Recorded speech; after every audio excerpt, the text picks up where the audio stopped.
millions, 120 000 manifestants selon la police, 2 millions selon la CGT, mobilisation massive des Français contre la réforme des retraites. Hier, les retraites, la réforme impossible, point d'interrogation. C'est le vendredi thématique de la rédaction d'Europe 1, toute la journée dans vos rendez-vous d'infos. L'acte 1 de la mobilisation, en tout cas, est clairement un succès syndical, mais est-ce le point de départ ou le point culminant du mouvement? On en parle ce matin avec l'un des meilleurs spécialistes du syndicalisme et des relations professionnelles. Bonjour Dominique Andolfato. Bonjour. Bienvenue sur Europe 1. Vous êtes professeur de sciences politiques à l'Université de Bourgogne-Franche-Comté, auteur d'une anatomie du syndicalisme parue aux éditions des presses universitaires de Grenoble. Comment analysez-vous, Dominique Andolfato, la mobilisation d'hier qui, semble-t-il, a dépassé les prévisions syndicales? Dépasser les prévisions syndicales, je serais pas aussi ferme. On sentait quand même chez Laurent Berger quelques inquiétudes. Est-ce que son organisation, qui avait en quelque sorte abandonné sa culture de la lutte dans les années 70-80, qui s'était convertie au syndicalisme du stylo, de la négociation, est-ce qu'ils allaient renouer avec cette culture? Alors c'est quand même plutôt réussi pour la CFDT, parce que c'est vrai qu'il y a un plus dans cette manifestation. Elle est réussie, et il y a eu plus de gens dans la rue, par exemple, que lors du début du conflit en 2019, la précédente réforme des retraites qui a avorté finalement. Oui. Donc oui, c'est quand même réussi. Je mets un petit bémol toutefois. Je veux pas non plus décourager les masses qui ont défilé, mais on n'est pas non plus au niveau d'un événement historique. C'est pas une déferlante non plus. C'est bien. C'est plus de 1 million. C'est ce qu'attendait Martinez. Lui, il avait parlé d'1 million. Il a même parlé à un moment donné de plusieurs millions. Donc c'est un niveau important qui a été atteint.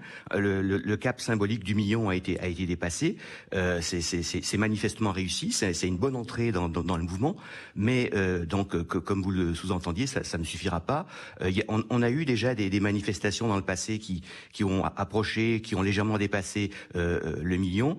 Et en fait, ça n'a pas eu vraiment d'impact sur la réforme. Je fais allusion, par exemple, à ce qui s'est passé sous Nicolas Sarkozy en 2010. Oui. Il y a eu plus d'1 million de personnes, même 1 200 000, un peu plus que cette fois-ci, dans les rues. Mais justement, le Dominique Andolfato, n'avait c'est quoi pas lâché. la recette d'une grande mobilisation populaire victorieuse? Parce qu'effectivement, il y a le fantasme de 1995 qui est agité par les syndicats en disant il faut refaire le coup de 95 quand le gouvernement avait battu en retraite et renoncé à sa réforme. Qu'est-ce qu'il faut en plus qu'un million de personnes dans les rues pour obtenir ce résultat? Parce que semble-t-il, vous le dites vous-même, ça ne suffit pas de déplacer comme ça des foules en masse dans la rue. Oui, c'est bon, c'est quand même un acte, un premier acte qui est important, qui est réussi. Ce qui dans le passé a conduit les gouvernements à revoir leur feuille de route, c'est bien souvent. Et je veux pas faire non plus celui qui va mettre le feu, mais il y a eu, par exemple, en 95, vous évoquiez 95, il y a eu parallèlement beaucoup d'actions de blocage. Les transports ont été pendant plusieurs jours paralysés, le métro, la SNCF, Ah bah, 3 évidemment. semaines de grève à la RATP en 95. Là. Est-ce que vous pensez que ça peut se reproduire aujourd'hui? On en a peut-être des prémices avec des annonces côté des transports, avec pourquoi pas 2 jours de grève consécutive la semaine prochaine, puis 3 jours la semaine suivante. Il y a cette tentation aussi d'installer une mobilisation longue et vraiment perturbante pour peser sur le débat public. Voilà, il y a eu dans le passé, parallèlement à ces mouvements de rue, à ces stratégies de la rue, il y a eu ces actions de blocage.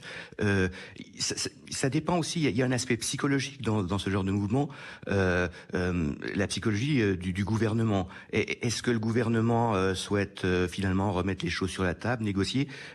Les gouvernements qui ont cédé face à la rue, c'était plutôt à l'époque de Jacques Chirac, c'était il y a déjà relativement longtemps. Il y avait une certaine psychologie, sans doute peut-être du chef de l'État, peut-être un certain état d'esprit. Il y avait la mémoire de ce qui était intervenu en 86 avec la mort de Malik Oussekine, etc. Une certaine peur de ces manifestants dans la rue. Mais depuis que Jacques Chirac a été remplacé, ça fait déjà quelques années, les gouvernements ne sont plus dans cette même psychologie. Ils résistent. Je dis pas que c'est bien ou que c'est mal. Ils résistent, ils ne cèdent pas. Est-ce que le gouvernement, pensez-vous, Dominique Andolfato, va s'appuyer sur aussi la psychologie des Français. On a ces sondages qui nous disent que près de 60-70% des Français, bien qu'hostiles à la réforme, considèrent qu'elle est inéluctable d'une certaine manière, que le gouvernement ne battra pas en retraite. On prête au gouvernement cette force de conviction dans cette bataille des retraites. Oui, c'est sûr que le gouvernement, tous les gouvernements d'ailleurs aujourd'hui sont rivés sur les enquêtes d'opinion. Maintenant, est-ce que ça suffira pour que le gouvernement cède, enfin, en tous les cas, pour qu'il accepte au moins de renégocier la réforme? C'est loin d'être certain. Je pense que dans l'immédiat, d'abord, c'est difficile de faire de la météo sociale, de la météo politique. On ne peut pas prévoir ce qui va se passer. Les syndicats veulent essayer de faire monter la tension, mais c'est souvent après le premier coup de semonce, c'est difficile en quelque sorte d'alimenter le foyer, Ouais. de maintenir le mouvement, d'essayer de faire mieux. Il y a souvent des temps de latence, etc. On a vu par exemple en 2019, c'est pas si vieux que ça, toutes les manifestations qu'ont suivi la première, la grande, la Bah première oui. du 5 décembre 2019. On en revient à la question que je vous pose, que je posais en introduction. Point de départ ou point culminant du mouvement, c'est vrai que le 5 décembre 2019, il y a 800 000 personnes dans la rue et après, ça ne fait que décroître. Voilà, c'était le premier acte a été le point déclinant et après les choses se sont un petit peu épuisées progressivement. On a trouvé des chiffres de manifestants beaucoup plus faibles. Donc pas facile, comme je vous le disais, d'alimenter le foyer. Pas facile que pas sûr du tout que les enquêtes d'opinion, l'état de l'opinion publique, même très remontées, face à une réforme qui est considérée comme très injuste, que les enquêtes d'opinion, le résultat suffisent à convaincre le gouvernement de revoir sa feuille de route. Les choses me semblent relativement ouvertes et j'ai l'impression plutôt que le gouvernement joue un peu la montre, ou va tenter cette stratégie, il va attendre patiemment escomptant que le mouvement décline. Et que pensait Dominique Andolfato de ces élus CGT de l'énergie annonçant leur intention de s'occuper des élus qui soutiennent la réforme, s'occuper? Les mots ont choqué une partie de l'opinion publique. Est-ce qu'ils sont coutumiers du fait, ces élus CGT? Enfin, quelle est la tradition syndicale en la Alors, matière? dans tous les mouvements sociaux, il y a toujours des groupes qui sont plus ou moins qui sont très combatifs, qui veulent en découdre, et généralement quand même les confédérations essayent de les contrôler, de les encadrer, de les canaliser, mais il y a toujours de la surenchère quelque part.